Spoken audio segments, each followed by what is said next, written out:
নজর রাখবো পরবর্তী সংবাদে।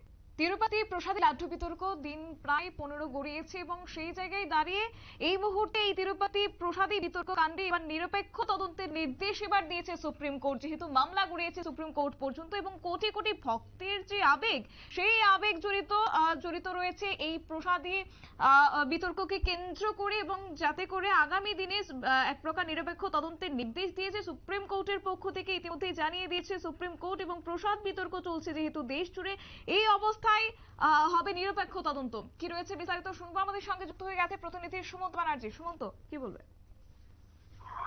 দেখো, তুমি ঠিকই বলেছো যে নিরপেক্ষ তদন্তের নির্দেশ দিয়েছে দুই বিচারপতির বেঞ্চ, এবং এই বিষয়টি নিয়ে যে রাজনৈতিক জলঘোলা হয়েছে সেটা বুঝতে পেরে সুপ্রিম কোর্ট কিন্তু মন্তব্য করেছে যে এটা এমন একটি বিষয় যেখানে ধর্মীয় আবেগ জড়িয়ে রয়েছে বহু মানুষের।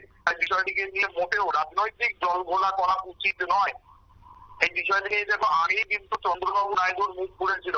এর আগের বারই যখন সুপ্রিম কোর্টে শুনানি ছিল, সেই শুনানিতে সুপ্রিম কোর্ট কিন্তু একটা তাৎপর্যপূর্ণ মন্তব্য করেছিল।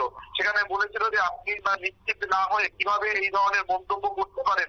পাশাপাশি তিনি বলেছিলেন যে পাশাপাশি সুপ্রিম কোর্ট এও মন্তব্য করেছিল যে এই বিষয় নিয়ে ধর্মীয় আবেগ জড়িত, যেখানে আপনি সিট গঠন করে দিয়েছেন, তদন্ত চলছে, সেখানে আপনি রাজনৈতিক বিষয় কেন জড়াচ্ছেন, সেই বিষয়টিও কিন্তু আগের বার সুপ্রিম কোর্টের বিচারপতিরা মন্তব্য করেছিলেন।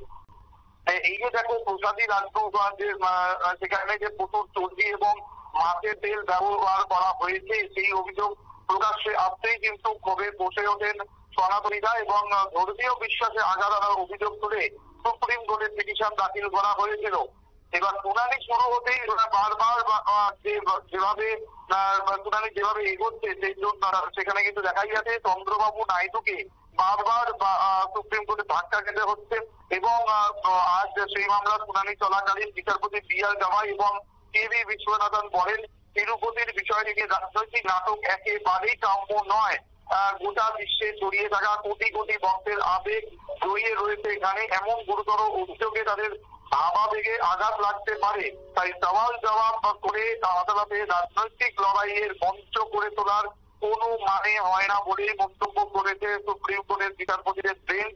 এবং সেই সঙ্গে নিরপেক্ষ কমিটি করে লাড্ডু নিয়ে অভিযোগে তদন্ত করতে নির্দেশও দিয়েছে তারা। 5 জন সদস্যকে নিয়ে গঠিত হবে এই কমিটি। সেখানে থাকবে 2 সিবিআই আধিকারিক, অন্ধ্রপ্রদেশ পুলিশের 2 আধিকারিক এবং প্যাসাই যেটা ফুড সেফটি লাইসেন্স দেয় যারা, সেই প্যাসাই এর একজন জ্যেষ্ঠ কর্তা সুপ্রিম তারা থাকবেন। সুপ্রিম কোর্টের মতে একমাত্র নিরপেক্ষ তদন্তের ওপরেই ভরসা যায়, এবং সেটাই কিন্তু আজ সুপ্রিম কোর্ট পরিষ্কার করে মন্তব্য করেছে। সুতরাং বলা যেতেই পারে যে গত দুটো শুনানি হলো, সেই শুনানিগুলোতে ধাক্কা পেয়েছে চন্দ্রবাবু নাইডুর সরকার, এবং সেখানে বারবার এইরকম ভুলভাল মন্তব্য করার জন্য কিন্তু তাদেরকে এই ধাক্কা খেতে হয়েছে বলেই আমরা এখনো পর্যন্ত জানতে পেরেছি। শতাব্দী, একেবারে ধন্যবাদ।